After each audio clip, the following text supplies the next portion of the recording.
ሰላም ሰላም ውድ የቻናላችን ቤተሰቦች እንኳን ደህና መጣችሁ። ዛሬ የምንመለከታቸው በዋነኝነት ስለ ኤጀንት ማለት ምን እንደሆነ፣ ኤጀንት ለመሆን መስፈርቱ ምንድን ነው፣ የኤጀንት ሴቲንጎች እና የኤጀንት ኮሚሽን፣ በተጨማሪም መጨረሻውን ቢዲ ሳላሪ የሚባለውን ወርሃዊ ተከፋይ የሚለውን ወደ 5 እና 6 የሆኑ ርዕሶች በዛ ዙሪያ እንነጋገራለን። ከመጀመራችን በፊት ቻናሉን ላይክ እና ሰብስክራይብ ማድረጋችሁ እንዳትረሱ። ቀጥታ ወደ እንትን እንገባለን። ከዚህ ጋር አሁን መጀመሪያ ምንድነው ኤጀንት ማለት ምን ማለት ነው? ኤጀንት ማለት ኖርማሊ ወኪል ማለት ነው። ወኪል ጥሬ ቃሉ ማለት ነው። ኤጀንት ለመሆንሳ ምንድነው የሚያስፈልገው? አንድ ሰው የመጀመሪያው ትልቁ ነገር ኤጀንት ለመሆን መስፈርቱ ምንድነው? ማወቅ ነው። አንደኛው ማለት ነው ማወቅና በስነ ልቦና በምንም በያንዳንዱ ነገር መዘጋጀት። ካልሆነ ዝም ብለን ኤጀንት ከሆነ በኋላ ነገሮች ሁሉ ክራውድድ ሲሆኑብን ጥለነው ልንወጣ እንችላለን። ስለዚህ መጀመሪያ በደንብ ማወቅ አለብን ፕላትፎርሙን። ከዛ በኋላ ሆስቶቻችን ለሚያመጡልን ጥያቄዎች ያንዳንዱን ነገር መልስ ማዘጋጀት አለብን ማለት ነው። ስለዚህ ኤጀንት ዝም ብለን በስሜት እንዳንሆን በደንብ ቤዚክ የሆኑ ነገሮችን ካወቅን በኋላ ኤጀንት መሆን እንዳለብን ነው ሪከመንድ ማድረገው። ወደ ሁለተኛው ስንሄድ ምንድነው የኤጀንት ሴቲንጎች። ለምሳሌ አሁን ኤጀንት ስንሆን እንደምታዩት እዚህ ጋር ይቀያየራሉ። እናንተ ጋር ያሉት ኤጀንት እንደሆናችሁ በዛው አይቀጥሉም። ቀጥታ ሴቲንጉ እዚህ ጋር እንደምታዩት ይቀየራል። እዚህ ጋር ኤጀንት ምን ይመጣል። ከዚህ ጋር ያሉትን ምን እንደሆኑ አጠቃቀማቸው እንዴት እንደሆነ በደንብ መረዳት አለብን። ካልሆነ ዝም ብለን ኤጀንት ከሆነና እነዚህን ነገሮች ካላወቅን፣ ውስጥ ላይ ያሉትን ነገሮች ካላወቅን ብዙ የሚያመልጡን ሪዋርዶች አሉ ማለት ነው። ወደዚህ እንግባ ቀጥታ። ኤጀንት ስንሆን ወደ የሚቀየረው የኤጀንት ሴቲንግ ማለት ነው። አሁን የኤጀንት ሴቲንጎችን አንድ ባንድ እንመለከታለን። በመጀመሪያ እዚህ ጋር እንደምታዩት እናንተ ጋር የሌለ እኔ ጋር ያለ እዚህ ጋር ኤጀንሲ የሚል አለ። ይሄ ማለት ነው። ይሄን ነክተን እንገባለን። እስኪ ከዚህ ውስጥ ያሉት ምን ናቸው? ኦሬዲ ስንነካው ምን ያመጣልናል? ከዚህ ጋር ሆስቶቻችን ብዛት፣ ከዚህ ጋር ደግሞ ሰብ ኤጀንት ኤጀንትኛ የምናደርጋቸው ምን ያክል ሰዎች እንደሆኑ የሚያሳይ። ይሄ ደግሞ ኮሚሽናችን ፐርሰንቱ ስንት እንደሆነ ይሄን ራሱን የቻለ እናይበታለን። ከዛ በሳምንት ዊክሊ አርን ያደረግነው ምን እንደሆነ እዚህ ጋር ያስቀምጥልናል። እዚህ ጋር ደግሞ ያለው ባላንሳችን ያው የኛ ራሳችን ባላንስ ነው፣ እሱ ነው። ሌላው እዚህ ጋር ማኔጅ የምትለውን ስንነካት ደግሞ ማኔጅ ውስጥ ስንገባ ያሉት ነገሮች እንመለከት። በመጀመሪያ እያንዳንዱን እስኪ ከመጀመሪያው ጀምረን እያየነው ብንሄድ ይሻላል። እቺ ምንድን ናት? የሆስቶቻችን ብዛት እቺ። ይሄ ማለት ምን ያክል ሆስቶች እንዳሉንና ሆስቶቻችን የሰሩትን ያልሰሩትን ቼክ የምናደርግበት ቦታ ነው። እስቲ ገብተን እንየው። እዚህ ጋር 200 ሆስት አለ። ዛሬ ላይቭ የሰሩት ምን ያህል ሰዓት እንደሰሩ፣ እዚህ ጋር ምን ያህል ኤክስቼንጅ እንዳደረጉ ኤጀንቶቻችን ሆስቶቻችንን የምንቆጣጠርበት ቦታ ነው። እዚህ ጋር ምን ያህል ሰዓት እንደተሰራ፣ ምን ያህል አርን እንዳደረጉ እዚህ ጋር ይታያቸዋል። እነዚህ በሙሉ ምን ያህል በቀን ውስጥ የዛሬውን ነው የሚያመጣው። ምናልባት እቺን ከነካናት በሳምንት ውስጥ ያደረጉት እንቅስቃሴ ይሆናል። ሞር ከሆነ ደግሞ እያንዳንዱ በ30 ቀን ውስጥ ምናምን ብዙ ነገር ያመጣልናል። ስለዚህ አሁን የምናየው ምንድነው የዛሬ ያደረጉት እንቅስቃሴ፣ ማን ስንት ሰዓት ሰራ፣ ማን ስንት ፖይንት አርን አደረገ ምናምን፣ እዚህ ጋር ኮይኖች ኤክስቼንጅ አደረገ የሚለውን እዚህ ጋር በደንብ መከታተል ይኖርብናል ማለት ነው። ይሄ ምንድነው የሆስቶቻችን የምንከታተልበት እና የሆስቶቻችን ብዛት ያለበት ነው። ከዚህ እንወጣና ወደ ሁለተኛው እንሄዳለን። ይሄ ሁለተኛው ሰብ ኤጀንት ነው። እኔ አሁን ሰብ ኤጀንት ያደረኩት የለም። የሆነ ሰው ኤጀንት ሳደርግን እዚህ ጋር የሚያደርገውን እንቅስቃሴ አሁንም እዚህ ጋር ማየት እችላለሁ ማለት ነው። ሰብ ኤጀንት ከምትለው እሺ። ሌላው ከኤጀንት ሴቲንጎች ውስጥ በጣም ማወቅ ያለብን ሁሌም እንደምለው የሪክሩት የምትለዋለች እዚህ ጋር እቺ ከዚህ ውስጥ ስንገባ ወደ ታች አሁን የሚያመጣልን እዚህ ጋር አለ። እችን በደንብ እንወቃት። ይሄ ማለት ሪክሩት ኒው ሆስትስ የሚለውን እዚህ ጋር እንገባለን። እቺ ጋር ማለት ነው። እቺ በደንብ ማወቅ ለምሳሌ እኛ ሆስት ስንመዘግብ ማለት ነው። ሆስት ስንመዘግብ እነዛ ሆስቶች ለምሳሌ 5 አዳዲስ ሆስት ስንመዘግብ ይላል እዚህ ጋር። ያው እዚህ ጋር 5 ሆስት ስንመዘግብ አዲስ ሰው እና 5ቶችም 1 ሰዓት ላይቭ ይሁን ከሰሩ እሺ ጋር የምትላት 1 ይላል። 2 ሲሰሩ እዚህ ጋር ደግሞ 2 3 4 ይልና 5 ሲሞላ ማለት ነው። 5 ኒው ሆስት 1 ሰዓት ሙሉ ካሰራነ ምን ይመጣል እዚህ ጋር ክሌም የምትለው እዚህ ጋር ትበራለች። እዚህ ጋር ክሌም የምትለው ትበራልናለች። 500 ፖይንት መውሰድ እንችላለን። በደንብ ስሙኝ። 5 ሰው አዲስ ሰው መዝግበን 1 ሰዓት ከሰሩ 500 ፖይንት እናገኛለን። ከዚህ ጋር ምንድነው ሪከመንድ ማድረጋችሁ? ሁለተኛው 10 ኒው ሆስት አሁንም 10 ኒው ሆስት 1 ሰዓት ላይ ከተቀመጡ አሁንም ሁለተኛው የሚሰጠና 1200 ፖይንት አለ። 1200 ፖይንት ክሌም ማለት እንችላለን። ሶስተኛው 20 ኒው ሆስት አዳዲስ ሰዎች ከመዘገብንና 20ዎቹ ደግሞ አሁንም 1 ሰዓት ላይቭ ከሰሩ 2500 ፖይንት ክሌም እናደርጋለን። ሰው ምንድነው በጣም ማወቅ ያለባችሁ 5 ሰው ሲሰሩ ክሌም አትበሉት። እዚህ ጋር ነው ነጥቡ ያለ። 5 ሰው ሲሰራ ምናልባት 5 ሰው ሲሰራ ክሌም ካላላችሁት ይሄን ዝም ብላችሁ ካለፋችሁት በ10 ነው የምፈልግ እያላችሁት ነው። የተሻለውን ሪዋርድ 1200 ነው የምፈልግ እያላችሁት ነው። ሶ የ1200ውን ክሌም ማለት ይችላል። አልፈልግም 20 ሰው ሲመዘግብ 2500 ፖይንት ቀበል ካላችሁ ደግሞ ይሄን ክሌም ሳትሉ ታልፉና ቀጥሎ ከዚህኛው ያለውን 2500 የሚለውን 20ው ይመጣል። 2500 ክሌም ማድረግ ይላል። 2500 አንድ ሰዓት ሲሰሩ ክሌም ማለት እንችላለን ማለት ነው።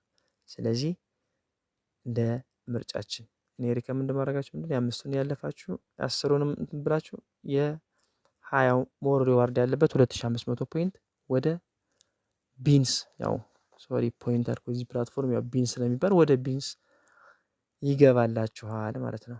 ስለዚህ ይሄን ነገር በደንብ እንትን በሉት። ያው የሚያዋጣውን እንግዲህ ራሳችሁ ታውቃላችሁ። ሌላው ምንድነው ሪክሩት ከታችኛ ያለው ምንድነው ይሄ ከላይ ያለው ላይቭ ሲሰሩ ነው። ከዚህኛው ደግሞ ይሄኛው ምንድነው 2 ሰው ኒው ሆስት ፌስ ቬሪፊኬሽን ይባላል። ለምሳሌ የፊት አሻራ ብቻ ስለሰጡ በእኛ ስር የገቡት አዳዲስ ሰዎች ላይቭ ሳይሰሩ ምን ሳይሉ አፑን አውርደው ቀጥታ የፊት አሻራ ብቻ ስለሰጡ የሚሰጠን ፖይንት ነው። በደንብ ግልጽ የሆነላችሁ ይመስለኛል። ለምሳሌ 2 ሰው ባስገባኒ 2ቱ ሰው በእኔ ስር ሆነው የፊት አሻራ ከሰጡ 2000 ፖይንት እችን እዚህ ጋር ያለችውን ውሰድ ይለኛል። ክሌም እላታለሁ።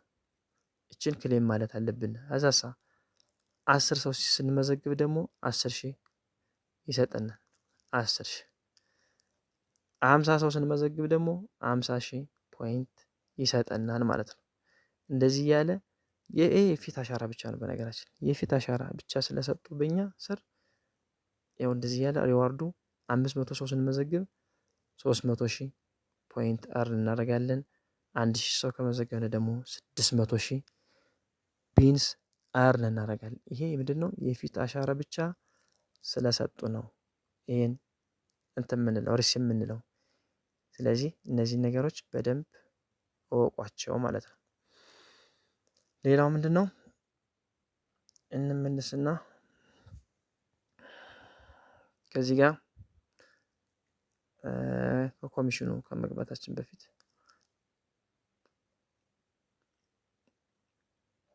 እስኪ ወደ ኮሚሽኑ እንግባ።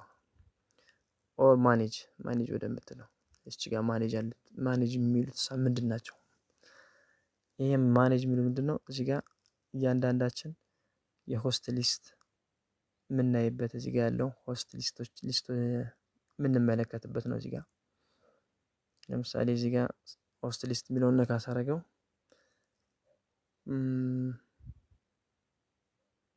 ዝርዝሮችን ያመጣልኛል። እዚህ ጋር ምናልባት አሁን ኔትወርክ ያስቸግራል። ዝርዝራቸውን እዚህ ጋር ያመጣልኛል በአይዲያቸው። ከዚህ ጋር ሊስቱን እዚህ ጋር ማወቅ እንችላለን። ሆስቶች እና ሳብ ኤጀንቶችን ማለት ነው። ከዛሳ ሆስት አፕሊኬሽን ምትላለች እችንም ልክ እንደዛው። ለምሳሌ እዚህ ጋር ሆስት አፕሊኬሽን ምንድነው? አንዳንድ ሰው ሳያውቀው ማለት ነው ምን ያደርጋል? ኤማይ ኤጀንሲ የሚለውን ኤጀንት ከሞላ በኋላ ኤማይ ኤጀንሲ የሚለውን ኦኬ ሲለው እንደዚህ እንዲያመለክት ያደርገዋል። እንዲያመለክተውና በ48 ሰዓት ውስጥ እንዲወጣ ያደርገዋል ማለት ነው። ስለዚህ ይሄን ነገር ቼክ እያደረግን አንዳንዱ ሰው አውቆ ነው ከኤጀንት መውጣት ፈልጎ ሳይሆን ዝም ብለው አንዳንዴ ሳያስቡት ማይ ኤጀንሲ የሚለውን ነካ ሲያደርጉት ቀጥቶ ሆስት አፕሊኬሽን የሆነ ሰው እንዳመለከተና ካንተ መውጣት እንደሚፈልግ እንትን የሚል ነው። ስለዚህ ይሄን አንዳንዴ አሁን እኔ ጋር ያሉት ሳያውቁት ማይ ኤጀንሲ የሚለውን ነካ ያደርጉታል። አንዳንዱም ደግሞ ሌላ ኤጀንቶች ደግሞ ምናልባት ከራሳቸው ለመመዝገብ ሲፈልጉ ይሄን ነገር ያስነኳችሁ ይችላል። ሶ የምናገኝበትን ነው ሆስት አፕሊኬሽን ማለት ነው። ይሄ ነው። ሶ ሌላው ምንድነው? እዚህ ጋር ኤጀንት ያው እዚህ ጋር ኤጀንት ሊንክ ነው። ይሄ ሊንክ ሼር አድርገን ያው በኤጀንት ባያስብልንም ኦልሬዲ እዚህ ጋር ምን እንሰጠናል መሰላችሁ? የኛን ሊንክ ሼር ማድረግ እንችላለን ለሌሎች። ሼር ካደረግነው በኋላ ቀጥታ ጆይን ነው የሚያደርጋቸው። ሳይመዘገቡ ቀጥታ ወደኛ እንዲገቡ ያደርጋቸዋል ሊንኩን በመላካችን ብቻ ማለት ነው። ስለዚህ በራሳችን ደግሞ እንትን ማድረግ እንችላለን። ማይ ማቴሪያል ውስጥ ገብተን የራሳችንን ፎቶ እንትን ብለን ሊንካችን ማዘጋጀት እንችላለን። እንትኑ ፕላትፎርም ካዘጋጀው ውጭ ራሳችን እንትን ማለት ከፈለግን ማለት ነው። ዳታን እዚህ ጋር 0 ነው የሚለው። ሁለተኛው እስቺ ጋር ማየት ያለብን ትልቋ ነጥብ እስቺ ናት። እስቺ ጋር አድ ሆስት የምትለው አድ ሆስት የምትለው ምንድን ናት? እኛ አዳዲስ ሰዎች የምንመዘግበው እዚህ ጋር ነው። አዳዲስ ሰዎች አይዲያቸው ምናምን ኮፒ አድርገን እዚህ ጋር ነው የምንመዘግባቸው በእኛ ስር የምናደርጋቸው እንጂ ልክ እንደ ሌሎች ፕላትፎርሞች አይዲን መዝግብ ምናምን የሚባል ነገር የለም። ሶ ምንድነው የምናደርግ? ለምሳሌ እኔ አሁን አዲስ ሰው ልመዘግብ ነው። አዲስ ሰው ልመዘግብ ስፈልግ ምንድነው የማደርገው? ወይም ቼክ ማድረገው ልጁ ኤጀንት መኖሩና አለመኖሩም እስቺ ጋር ነው። አድ ሆስት ከምትለው ገብቼ እስቺ ጋር አድ ሆስት የምትለው ውስጥ ገባና ቼክ አደርጋለሁ። ለምሳሌ ይሄ አድ ሆስት ስለው ምን ይመጣል? ኢንተር ዩዘር አይዲ ሚል ይመጣል። እዚህ ጋር ኢንተር ዩዘር አይዲ የምትል ትመጣለች። ከዛ በሳ የምመዘግበውን አዲስ ሆስት አይዲውን ምን አደርጋለሁ? ኮፒ አድርጌ እዚህ ጋር ፔስት አደርጋታለሁ። ለምሳሌ ምናልባት ኤክስፓየርድ ያደረገው አንዳንዱ የዚህ ልጅ አሁን ከኔ ጋር እንዲሰራ ብፈልግና መዝገበኝ ካለ ምን አደርገዋለሁ? ኮፒ አደርጋታለሁ አይዲውን እችን ማለት ነው። አይዲውን ኮፒ ካደረኳት በኋላችን እቺ ኮፒ ምልክት አለች ታያችኋለች አይደል? እዚህ ጋር የኮፒ ምልክት አለች። ኮፒዋን ነካ አድርጋትና ኮፒ አድርጎልኛል። ባክ ብዬ እመለሳለሁ። ከዛ ከዚህ ጋር ፔስት እላታለሁ። የፔስት ስላት አይዲው መጣ። ከዛ ወደ ሰርች ባሯን ኦኬ ስላት ከዚህ ጋር ያለችው ነው ሰርች ባር ነበረች። እዚህ ጋር ሰርች ባሯን ሰርች አድርጋታለሁ። አድ ሚለው ይመጣልኛል። ይሄ አድ ሚለው ሲመጣ አድ ሚለውን ይሄን እዚህ ጋር ኦኬ ስለው አሁን ምን አለኝ? ዲስ ሆስት ኦልሬዲ ጆይን አለ። ምንድነው? ልጁ ከሌላ ሰው ጋር ተቀላቅሏል እያለ ነው። ገባችሁ? አድ ስትሉት እንደዚህ አይነት ነገር ከመጣ ልጁ ከሌላ ሰው ጋር ተቀላቅሏል እያለ ነው። ሶ ምን ትሏል? ያኔ ኤጀንት አለው ማለት ነው። ኤጀንት የሌለው ከሆነሳ ለምሳሌ እንደ ኤግዛምፕል ሌላ የዚች ልጅ አሁን ኮፒ አረግና እዚህ ጋር ፔስት እላታለሁ። ከዛ ያው ሰርች ባር ሰርች የምትለውን እችን ነካ ሳደርጋት ያመጣልኛል የእሷን። ከዛ አድ ሚሊዮን ከዚህ ጋር ስለካው ምን ይመጣል? ሰክሰስ አለ። ሰክሰስ አለ ማለት ችል አምሮት የምትባለው ልጅ ለእሷ ምን ተልኮላታል? የእኔ የኤጀንሲው አይዲ ተልኮላታል። እሷ ምን ታደርገዋለች? የኔን አይዲ የሚሰጠን የራሳችን አይዲ እያንዳንዳችን ኤጀንት ስለሆነ የሚሰጠን አይዲ አለ። ለምሳሌ እኔ አሁን ያው እዚህ ጋር ከላይ ነው እዚህ ጋር ያለችው ጋይድ አይዲ ትልና 43148 ምትላለች። እቺ አይዲ ይሰጠናል። ከዛሳ እቺ አይዲ ከልጇ በሜሴጅ ይገባላታል። ምን ታደርገዋለች? ጋይድ ጀምስ ብሎ ሲመጣ ይሄን አግሪ ቱ ጆይን እንድትለው እናዛታለን እሷን። ከዛ አግሪ ቱ ጆይን ካለችው በኋላ አክሴፕት ከዛ ኦኬ ብላ ወደኛ ተመዘገበች። ከዛ በኋላ በእኛ ስር ሆነች ማለት ነው ልጅቷ። ስለዚህ አድ ሆስት ማለት ትልቁ ነገር ማወቅ ያለብን እንዴት ሆስቶችን መመዝገብ እንዳለብን የሚያሳየው ሴቲንግ ኢ ነው ዋናው ማለት ነው። ሁለተኛው እዚህ ጋር ያለው ምንድነው? እዚህ ጋር ሰብ ኤጀንት እና ኢንቫይት ሰብ ኤጀንት ምትለው። አሁን ይሄን ምንድነው? ኤጀንት ለማድረግ ስንፈልግ ደግሞ ሰዎችን ኤጀንት ማድረግ ስንፈልግ ምን እናደርጋለን? እዚች ጋር ስንነካት የኢንቫይታችን የኛ ሊንክ ማለት ነው ይመጣልናል። እቺ ሊንክ ምንድናት? እኛ አሁን ለምሳሌ የሆነችን ልጅ ኤጀንት ማድረግ ብፈልግ እችን ኢንቫይት ሰብ ኤጀንት የምትለውን ከነካው በኋላ እዚች ጋር የምትመጣልኝ አድሬስ ኮፒ ያደርጋታለሁ። እችን ኮፒ ካረኩ በኋላ ቴሌግራም ላይ ምናምን ኦልሬዲ አስቀምጣታለሁ። ፔስት አድርጌ ካስቀመጥኳት በኋላ የምትገባው ልጅ ወይም ኤጀንት የምትሆነው ልጅ ቀጥታ እዚህ ፕላትፎርም እሁድ ወደ ማታ አካባቢ ነው ኤጀንት ማድረግ የሚቻለው እሁድ ከ11 ሰዓት ምናምን በኋላ። ስለዚህ ምንድነው የምናደርገው? ይሄን ሊንክ ቀጥታ እንልክላታለን ለልጅቷ። ምን ታደርገዋለች? ያንን ሊንክ ነክታ ስትገባ የሚያመጣላት የኤጀንት አድሬስ ይመጣል። ያንን አድሬስ ኦኬ ስትለው የአይዲ መጻፊያ እዚህ ጋር ይመጣል። ያንን የአይዲ መጻፊያ ምን ታደርገዋለች እሷ? አይዲዋንና አይዲዋን ትጽፍና ከዛ ላይ የራሷን አይዲ ከጻፈች በኋላ እዚች ጋር ያለችውን ስትነካት ከዚች ጋር ያለችውን ስትነካት ምን ትሆናለች? ቀጥታ ለኤጀንቱ አይዲው ይመጣለታል። በራሷ እንትን ይመጣላታል። ምንድነው? ቬሪፊኬሽን ኮድ ይመጣል። ያንን ቬሪፊኬሽን ኮድ ምን ታደርገዋለች? ትሞላውና ከዚህ ጋር ከታች ሳሚት ስትለው ቀጥታ ወደ ኤጀንትነት ይቀይራታል ራሷን። ከዛ ወዲያ ወደ እንትኗ ስትገባ ወደ አፕሊኬሽኑ ስትገባ ሙሉ በሙሉ ይቀየራል። የኤጀንት ሴቲንጎች ሙሉ በሙሉ ከዛ ጋር ይመጡላታል ማለት ነው። ስለዚህ ይህ ነው የኤጀንት ሴቲንጎች የሚባሉት በጣም ማወቅ ያለብን ነገር። ከዛ በተጨማሪ ዳታ አለ። እዚህ ጋር ዳታ አናላይስ የሚሰራበት ነው። የኔ የሆስቶች የሰብ ኤጀንቶች ዳታዎችን እዚህ ጋር የምናያቸው ነው። ምናልባት ኔትወርክ ስለሌለ ነው እንጂ እዚህ ጋር ዳታዎችን አናላይስ አድርጎ ያስቀምጥልናል። ይኸው እዚህ ጋር መጣ። ለምሳሌ የኔ ዳታ እዚህ ጋር ምን ያህል እንቅስቃሴ እያደረኩ እንደሆነ የማይበት የምፈትሽበት ነው። የሆስቶችን ደግሞ እዚህ ጋር የሚመለከትበት ነው። ምን ያህል ቶታል አርን እንዳደረጉ ቪዲዮ ምን ያህል እንደሰሩ ላይቭ ላይ ምናምን ምን ያህል አርን እንዳደረጉ አናላይስ ቢሰራ የሰብ ኤጀንቱን ደግሞ ከዚህ ጋር አናላይስ አድርጎ ያው ስለሌለኝ እዚህ ጋር አላመጣውም ማለት ነው። ስለዚህ እነዚህ ናቸው በዋነኝነት። አሁን ቀጥታ የምንሄደው ደግሞ ወዴት ነው? ወደ ሶስተኛው ወደ ሆነው የኤጀንት ኮሚሽን ኤጀንት ኮሚሽን የሚባለውን ቀጥታ እንመለከታለን።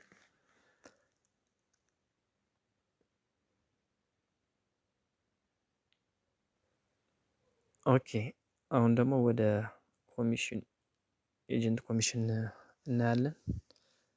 የኤጀንት ኮሚሽን የሚገኘው እዚህ ጋር ነው። እዚች ጋር ይሄን ኦኬ ብለን ስንነካው ራሱ ይመጣልናል። ኮሚሽን ሬታችን የሚሰላው እዚህ ጋር ነው ማለት ነው። አሁን እንዴት ነው ኮሚሽኑ የሚሰላው? ይሄ ፕላትፎርም ከሌሎች ለየት የሚያደርገው ምንድነው? የኮሚሽኑ ሬቱ የሚሰላ በየሳምንቱ ነው። በየሳምንቱ ከሌላው ላይ በየወሩ ነው። እዚህ ጋር በየሳምንቱ መሆኑን አውቀን በሳምንት ውስጥ ከፍተኛ የሆነ እንቅስቃሴ ማድረግ አለብን ማለት ነው፣ ኮሚሽናችን ወደ ላይ ለማሳደግ። ለዚህ ነው አሁን ኤጀንት ስንሆን መጀመሪያ ትልቅ ኮሚኒቲ ቢውልድ ማድረግ አለብን። ለምን? እነዚህን የምንዘረዝራቸውን ኮይኖች በየሳምንቱ ኤክስቼንጅ የሚያደርግልን ማለት ነው።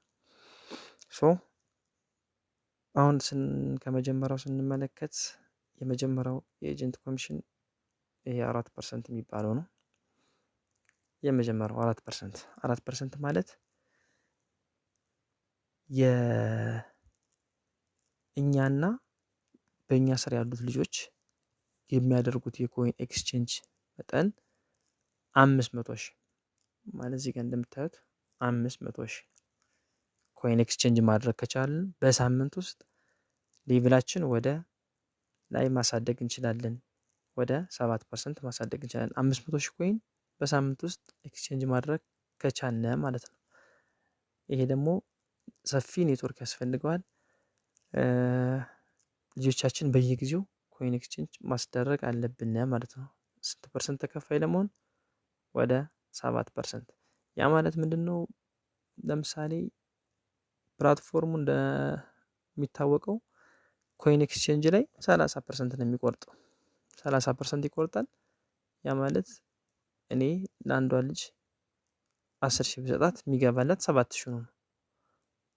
30% ይቆርጣል ማለት ነው። ለማን? 20%ቱን ለኤጀንት፣ 10%ቱን ደግሞ ራሱ ይወስዳል ማለት ነው። ስለዚህ ከ20%ቷ ነው ለኛ ስንት የምትከፈለን? 4% የምትከፈለን። ከ20%ቱ 4% ለኛ ትከፈለናለች ማለት ነው። 4% ማለት 500,000 ኮይን ነው። 500,000 ቢንስ ያ ማለት በዶላር ደግሞ $50 ማለት ነው። $50 ኤክስቼንጅ ማስደረግ ከቻልን ወደ 7% እናድጋለን። አሁንም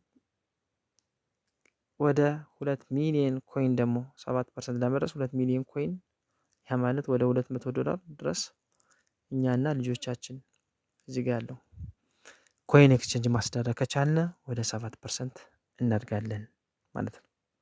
ተከፋይ ነው የ7%። ያ ማለት $200 ድረስ 2 ሚሊዮን ኮይን ኤክስቼንጅ ማስደረግ አለብን። ለዛ ምንድነው ያስፈልጋል? ሰፊ ኔትወርክ ያለው ኮሚኒቲ መፍጠር ያስፈልገናል። እዛ ላይ ነው ትግሉ ማለት ነው። ሶስተኛው ምንድነው? 11% ለመከፈል ደግሞ ልክ እንደዚሁ ቢ ለመድረስ 11% ቢያንስ በእኛና በልጆቻችን የሚደረግ ኮይን ኤክስቼንጅ ከ2 ሚሊዮን በላይ እስከ 11 ሚሊዮን ድረስ ኮይን ኤክስቼንጅ ማስደረግ አለብን። እንደዛ እያለ ወደ ላይ 14% ማለት ደግሞ ወደ $1,100 ወደ ፖይንት ልክ እንደዛው እንደምታዩት እዚህ ጋር 30 ሚሊዮን እንደዛ እያለ 18-20% ተብሎ ኤስኤስ ደረጃ ማለት ሱፐርስታር ሌቭል ከሚባለው ያ ማለት 20% ሙሉውን ፐርሰንት ተከፋይ የሚያደርገን የኮሚሽን የተዘጋጀ እንትን አለ። እዚህ ጋር እንግዲህ ምንድነው የሚያስፈልገው? በጣም ትልቅ ኮሚኒቲ ያስፈልገናል። በጣም ትልቅ ኮሚኒቲ ያስፈልገናል። ለዚህ ደግሞ ምንድነው ልጆቻችንን ማዋቀር፣ ኮይን ቶሎ ኤክስቼንጅ እንዲያደርጉ ማድረግ። ለምን ቢቀመጥም ኮይኑ አንደኛ ሌቭላቸውም የነሱም ያድጋል፣ እኛን ኮሚሽን ሬታችን ይጨምራል ማለት ነው። ይሄ እንግዲህ የኤጀንት ኮሚሽን የሚባለው ይሄ ነው። በዚህ ላይ አሁን ምንድነው በየሳምንቱ ኮሚሽን ይሰራል። በየሳምንቱ የተሰራው ኮሚሽን ከሰኞ እስከ እሁድ ማለት ነው። እሁድ ላይ ቢያንስ ልጆቻችን ኮይን ኤክስቼንጅ አድርገው ጨርሰው ሰኞ ከሰኞ ድረስ መልሰው ካላለቀ እንደገና ከመጀመሪያው ነው የሚጀምርብን እና ከሰኞ እስከ እሁድ ባለችው ድረስ እንግዲህ በደንብ ኮይን ኤክስቼንጅ ማስደረግ፣ ትልቅ ኮሚኒቲ ቢውልድ ማድረግ ያስፈልገናል ለማለት ነው። ከዚህ በተጨማሪ ወደ የመጨረሻው የምናነሳው ቢዲ ሳላሪ የሚባለው ቢዲ ሳላሪ ማለት ወርሃዊ ተከፋይ የሚያደርግን የተዘጋጀ ፕላትፎርም ያዘጋጀን ትልቅ ሪዋርድ አለ። ዛ ሪዋርድ ለመድረስ እንግዲህ በጣም ትልቅ የሆነ እንትን ያስፈልገናል ማለት ልጆችን ማዋቀር በጣም ትልቅ ስራ ይጠብቀናል። ትልቁ ስራ ያለ እዛ ነው እንደምናየው ማለት ነው። ስለዚህ ያን ምንድነው ባጭሩ ቢዲ ሳላሪ የሚባለው በጣም ብዙ ሰፊን ርዕስ እና ትልቅ እንትን የሚጠብቀው ነው። ግን በተወሰነ እስኪ ነካ አድርገን እንየው። መጀመሪያውን ቢዲ ሳላሪ እንዴት ነው ልንደርስ የምንችለው የሚለውን ስናይ የመጀመሪያው ምንድነው በየወሩ ልጆቻችን ቢያንስ 2 ሚሊዮን ኮይን የኤጀንት ሌቭላችን እንደ ቅድም እንዳየነው ቢደርሶ ማለት ነው። የኤጀንት ሌቭላችን ቢደርሶ ማለት ከመስፈርቱ ለመግባት ቢዲ ሳላሪ ለመግባት መስፈርቱ ምንድነው ካለ የመጀመሪያው ኤጀንት ሌቭላችን ቢ ማድረስ ነው። የኤጀንት ሌቭላችን ያ ማለት 2 ሚሊዮን ኮይን ኤክስቼንጅ ማስደረግ ማለት ነው። ከዛ በኋላ በየወሩ ማለት ነው ቢያንስ ከጀመረ ኤጀንትነታችን ከተሰጠን ጀምሮ ከኤጀንት ከሆንበት ቀን ጀምሮ በየወሩ $1000 ቢያንስ መስራት አለብን። እኛና ልጆቻችን $1000 ድረስ የኤክስቼንጅ የማስደረግ $1000 ድረስ ያው ወደ ፖይንት እንግዲህ ሰቡት እናንተ እዛው $1000 ድረስ ያው ማለት $50 500,000 ኮይን ነው። $50 1000 እንግዲህ ስንት እንደሚመጣ እዛው እንትን በሉትና ከዛ በኋላ ምንድነው $1000 ድረስ መስራት ከቻልን የቢዲ ማመልከቻ ማስገባት እንችላለን። ቢዲ ሳላሪ ተከፋይ ለመሆን ማመልከቻ እናስገባለን ማለት ነው።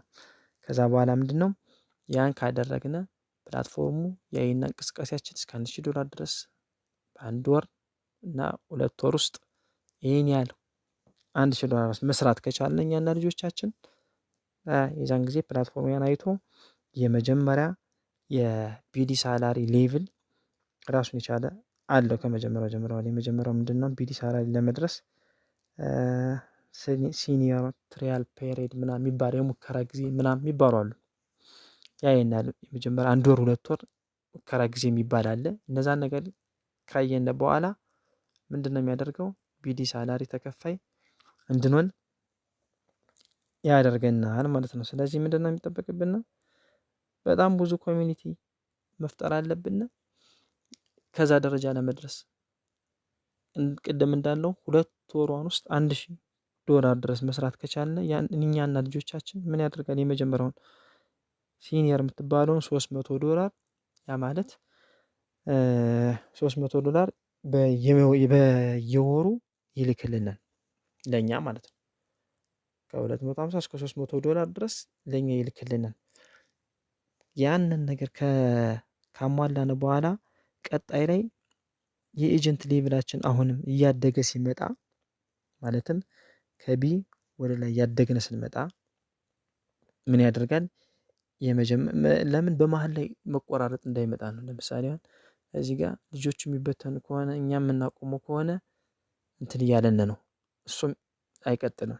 ምንድነው ማድረግ ያለብን ልጆቻችንን እኛን ተያይዘን የምናድግበትን ነገር ከቀጠልንና ጥሩ ኮሚኒቲ እየገነባን ከመጣን ምን ያደርጋል የመጀመሪያውን አልፈን ወደ ሁለተኛው ሌቭል እንድናድግና የኤጀንት ሌቭላችንም እያደገ ከ300 ወደ $500 የማደግና ፕሮፌሽናል ቢዲ የሚባለው ቋሚ ወራዊ ተከፋይ የሚያደርገንን ቢዲ ሳላሪ የሚባለውን ወይም ፕሮፌሽናል ቢዲ የሚባለውን ነገር ፕላትፎርሙ ለኛ እንትን ይላል ማለት ነው። ከዛ ለመድረስ ግን ቢያንስ የመጀመሪያ 1ኛ 2 ወር 3 ወር ላይ በጣም ጥሩ አክቲቪቲ ማድረግ አለብን። ልጆቻችን በዛው የምናስቀጥልና ኤጀንቶችን በዛው እያፈራን የምንሄድ ከሆነ ደግሞ በዛው ልክ እሱም እየጨመረ እያደገ ከ$500 ጀምሮ ወደ ላይ እያደገ እስከ $700 ኤጀንት ሌቭላችን ባደገ ቁጥር ፕሮፌሽናል ቢዲያችንም በዛው ልክ እየጨመረ ይሄዳል ማለት ነው። በዚህ ጉዳይ ራሱን የቻለ ትልቅ ሰፊ የሆነ ማብራሪያ ቀጣይ ላይ ቪዲዮ እንሰራለን ኢንሻአላህ። ግን በዚህ ላይ ትንሽ የተወሰነ መሰረታዊ ነገር እንዲኖረን በሚል ነው ይሄን ነገር ያቀረብነው። ከዛ የተወሰነን መሰረቱን ከያዘነ ሰፊ ይሄ ትልቅ ቪዲዮ የሚያስፈልግ ማለት ይሄ ቢዲ ሳላሪ የሚባለው ዝም ብለን በአንድ ጊዜ በትንሽ ቪዲዮ መስራት አይቻልም። ግን ትልቅ ቪዲዮ ቀጣይ ላይ እንሰራለን። ይሄን ያለው ነገር እንግዲህ እኛ መጠንከር ነው ያለብን። ትልቅ ትግል ነው። እንደምታዩት በመሃል መገጫገጭ ምናምን ነገር ይኖራል። ያን ሁላ ተቋቁመን ወደፊት ቲማችን ማጠናከር ነው። ከዚህ በተጨማሪ ያው ጥያቄ አስተያየት ምናምን ነገር ካለ ውስጥ ላይ ስለምንገናኝ እዛ ላይ ጥያቄያችሁን ማቅረብ ትችላላችሁ። ለዛሬ የተዘጋጀው ቪዲዮ ይሄን ይመስላል። ከሞላ ጎደል እንደወደዳችሁ ተስፋ እናደርጋለን።